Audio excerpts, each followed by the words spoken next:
Last time हमने asymptotic complexity के अंदर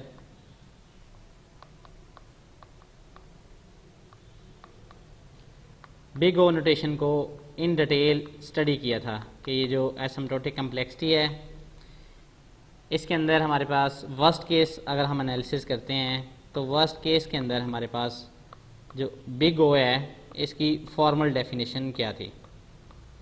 हमने ये जो बिग ओ था हमने इसको कुछ इस तरह से रिप्रेजेंट किया था। हमने कहा था big O of g of n that is equal to हमारे पास कोई फंक्शन एफ ऑफ एन है और हम कहते हैं देयर एग्जिस्ट सी और सी की वैल्यू ग्रेटर देन ज़ीरो थी, mean the value of C is a positive and n not such that for all value of n, और ये जो वैल्यू एन की हैं ये greater than equal to zero हैं। अब इसके लिए हमारे पास क्या था कि zero is less than equal to F of n, mean ये हमारा जो फंक्शन होगा ये पॉजिटिव साइड के ऊपर ग्रो करेगा, which is less than or equal to c g of n. हमने ये भी देखा था कि हमारा ये जो जी ऑफ एन फंक्शन था इसके साथ हम सी को मल्टीप्लाई क्यों करते हैं। फिर हमने सी और एन नॉट की डिफरेंट वैल्यूज़ को कैलकुलेट भी किया था। हमने कहा था हमारे पास कोई एक यूनिक कम्बिनेशन नहीं है बल्कि डिफरेंट जो एन नॉट की वैल्यूज़ हैं इनके लिए डिफरेंट सी की वैल्यूज़ आते हैं। इसमें ये भी बात हमने डिस्कस की थी कि हमारा ये जो फंक्शन एफ ऑफ एन है हम इसकी जब अप्रॉक्सीमेशन करते हैं फंक्शन जी ऑफ एन के साथ तो हम ये चाहते हैं कि इनका आपस के अंदर ये जो गैप है ये कम से कम हो ताकि हमारी ये जो अप्रॉक्सीमेशन है ये अच्छी अप्रॉक्सीमेशन हो। हम ये कहते हैं कि हम एग्जैक्ट अप्रॉक्सीमेशन नहीं कर रहे लेकिन हमारी ये जो अप्रॉक्सीमेशन है ये बड़ी क्लोज हो, ये जो हमारे रियल फंक्शन है इसके बहुत क्लोज हो। फिर हमारी ये जो जी ऑफ एन फंक्शन था इसकी एक प्रॉपर्टी ये थी, इसीलिए हमने इसको यूज़ करते हैं कि ये सिंपलर फंक्शन था। G of N is a more simpler function than F of N. F of N जो था ये कम्प्लेक्स फंक्शन था, फिर हमने इसको ट्रांसलेट किया था इनटू जी ऑफ एन। फिर हमने इसके लिए एन नॉट की वैल्यू भी कैलकुलेट की थी। फिर हमने ये भी देखा था कि अगर हमारे पास एन नॉट की डिफरेंट वैल्यूज़ के ऊपर ये जो सी है इसकी डिफरेंट वैल्यूज़ आती हैं। आज हम देखेंगे कि ये जो बाकी हमारे पास हैं कम्प्लेक्सिटी एनालिसिस के अंदर बेस्ट केस है, तो बेस्ट केस को हम रिप्रेजेंट करते हैं ओमेगा के साथ। इसी तरह हमारे पास एवरेज केस एनालिसिस होता है। एवरेज केस एनालिसिस के अंदर हम जो नोटेशन यूज़ करते हैं दैट इज़ अ थीटा। तो हम इसके लिए ये कहेंगे कि अगर हमारे पास इनपुट एन है, एन नंबर ऑफ इनपुट्स हैं, मीन इनपुट की जो हमारे पास काउंटिंग है ये ज़ीरो से लेके इन्फिनिटी तक हो सकती है। तो हम इसका एनालिसिस देखेंगे। अगर हमारे पास टाइम हुआ तो हमारे पास दो और एनालिसिस हैं उनको भी हम देखेंगे कि उस केस के अंदर हमारे पास जो स्मॉल ओ है इसको हम देखेंगे और इसी तरह हमारे पास जो स्मॉल ओमेगा है इसको भी हम देखेंगे।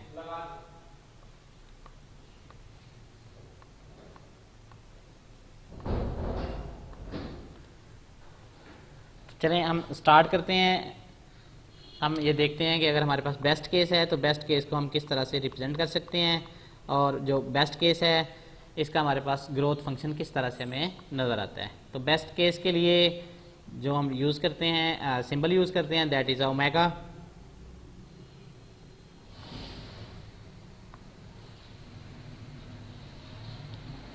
अब ये जो हमारे पास ओमेगा है इसके साथ हम चूँकि एन नंबर ऑफ इनपुट के लिए यूज़ कर रहे हैं तो हम ओमेगा एन कहते हैं।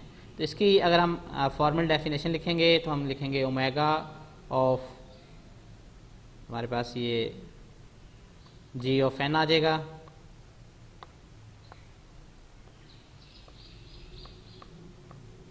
इस केस के अंदर हम लिखेंगे equal to F of N such that there exist C और सी की जो वैल्यू है that is greater than zero.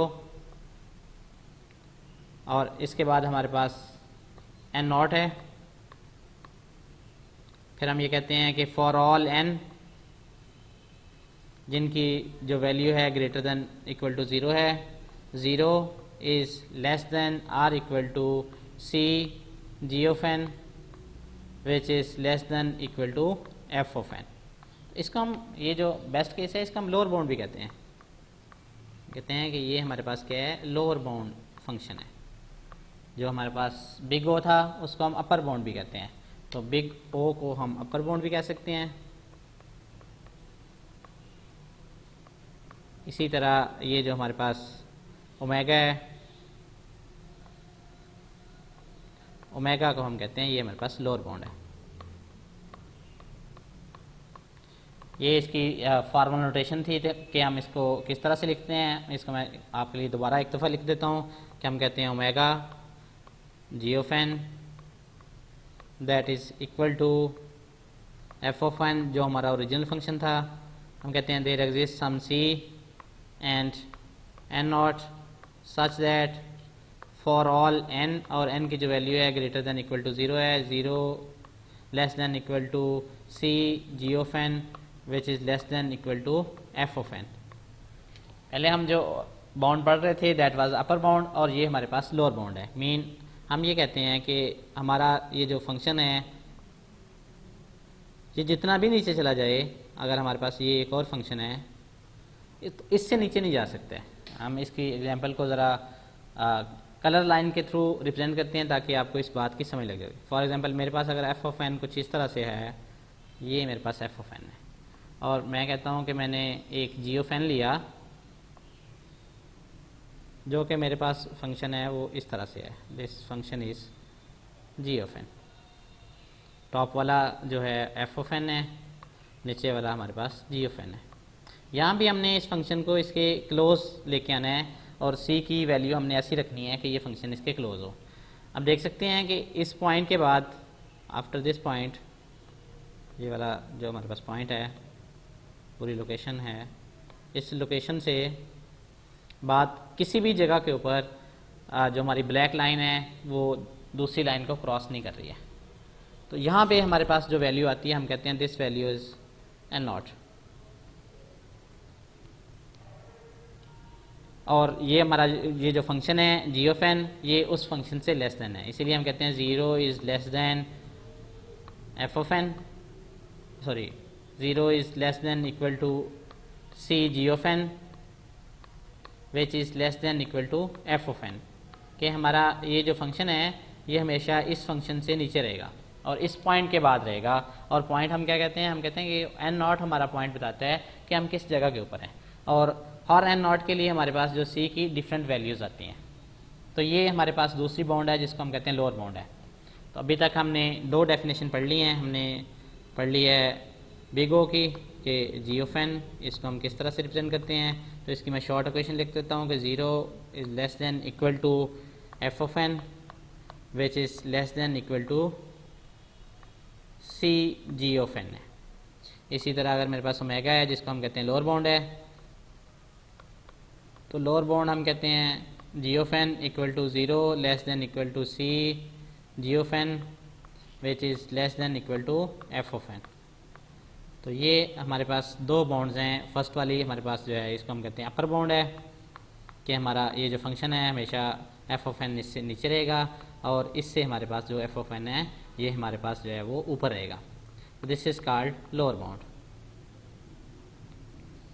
अब लोअर बाउंड को हम जो है वो बेस्ट केस भी कह सकते हैं, और ये जो हमारे पास अपर बाउंड है इसको हम वर्स्ट केस भी कहते हैं। अब हमारे पास जो थर्ड नोटेशन है that is a theta notation. हमने कहा था थीटा को हम एवरेज केस भी कहते हैं। अब इस केस के अंदर हमारे पास ये होगा कि हमारे पास ये ओरिजिनल एक फंक्शन एफ ऑफ एन होगा, हम दो फंक्शन लेंगे। फंक्शन हमारे पास एक ही होगा लेकिन बेसिकली उसके लिए हमारे पास सी की जो वैल्यूज़ हैं वो डिफरेंट होंगी। कि हमारे पास एक फंक्शन ये होगा कि जिसके लिए सी की ये जी ऑफ एन फंक्शन है, और इसके लिए सी हम कहते हैं फॉर एग्जाम्पल C2 है, और एक हमारे पास फंक्शन ये होगा। अब इसके अंदर हम ये कहेंगे कि ये जो हमारा कांस्टेंट C है तो C1 है, और इसके साथ हम जी ऑफ एन को यूज़ कर रहे हैं। इस केस के अंदर हम इसको जो अपना फंक्शन है एफ ऑफ एन को, ये हमारा फंक्शन एफ ऑफ एन जो है ये ग्रेटर होगा किससे, C1 g ऑफ n से ये ग्रेटर होगा, greater than less or equal to f of n, लेकिन हमारे पास ये किससे लेस होगा, that will be less than or equal to C2 g of n। इसको हम कहते हैं कि ये हमारे पास एवरेज केस है कि मीन यहाँ पे हमारे पास जो कांस्टेंट C आएंगे वो 2 आएंगे।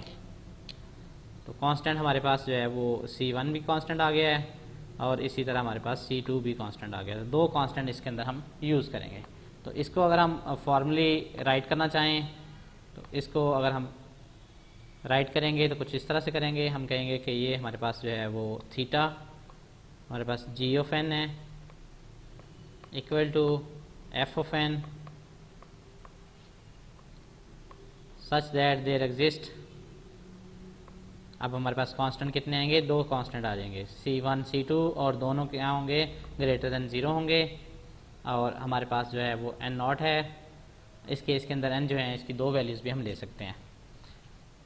और हमारे पास किसके लिए होगा कि ये फॉर ऑल n जिनकी value greater than or equal to हमारे पास 0 होगी। और इसको हम लिखेंगे ऐसे कि हमारे पास जो है वो 0 less than equal to C1 g of n which is less than equal to f of n which is less than equal to C2 g of n। ये हमारे पास जो है वो एवरेज केस एनालिसिस की फॉर्मल डेफिनेशन है। Graph इसका already हमने देख लिया कि अगर हमारे पास कोई रीजनल फंक्शन है और रीजनल फंक्शन कुछ इस तरह से है, f of n जो है for example this is f of n, हमने इसको बाउंड करना है। तो बाउंड करने के लिए हमने 2 f of n के साथ 2 c की वैल्यू को यूज़ करना है कि हमारे पास ये जो c है एक वैल्यू इसकी अपर बाउंड होगी और दूसरी c की वैल्यू के साथ हमारे पास क्या होगा, लोअर बाउंड आएगी। तो ये जो हमारे पास लोअर बाउंड आती है इसके साथ जो कांस्टेंट है इसको हम C1 कह देते हैं। ये जो अपर बाउंड है इसके साथ जो कांस्टेंट आता है इसको हम C2 कह देते हैं।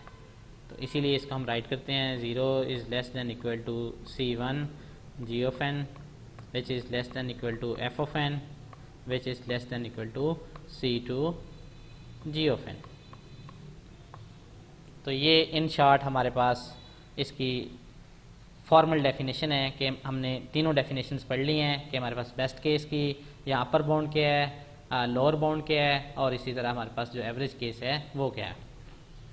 इसके बाद 2 और नोटेशंस हैं जिनको हम पढ़ लेते हैं कि इसके अंदर हमारे पास एक स्मॉल ओ होती है, इसको हम कहते हैं ये हमारे पास टाइट बाउंड है।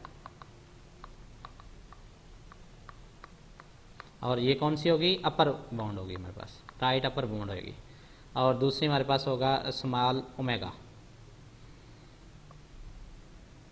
Sorry we represent it as a W। और ये हम कहते हैं कि ये हमारे पास टाइट बाउंड है लेकिन कौन सी है, लोअर बाउंड है। अब ये सेम हमारे पास होगी लेकिन इस केस के अंदर हम जो है वो जहाँ पे फंक्शन राइट करते हैं हम कहते हैं 0 less than or equal to, less than or equal to हम कहेंगे स्ट्रिक्टली लेस देन, हम कहेंगे f ऑफ n है कि 0 is less then f of n is less then g of n। और इसके साथ चूँकि हमने कांस्टेंट यूज़ किया था यहाँ पे हम इक्वलिटी वाला सिंबल यूज़ नहीं करते हैं। हम एग्जैक्टली बताते हैं कि हम कहते हैं कि ये टाइट बाउंड है, कभी भी दोनों फंक्शन एक दूसरे पे ओवरलैप नहीं करेंगे बल्कि हमेशा जो f ऑफ n होगा ये c g ऑफ n से छोटा होगा। तो ये इसी को हम उसी तरह फॉर्मली राइट कर सकते हैं कि हम कह सकते हैं small g of n that is equivalent to f of n such that there exists c whose value is greater than 0 and n naught such that for all values of n और n जो हैं ये greater than or equal to हमारे पास 0 हैं। और हम कहते हैं कि 0 less then f of n which is less then c g of n। ये हमारे पास जो स्मॉल o है उसकी डेफिनेशन है। इसी तरह हमारे पास जो स्मॉल ओमेगा है उसको रिप्रेजेंट करने के लिए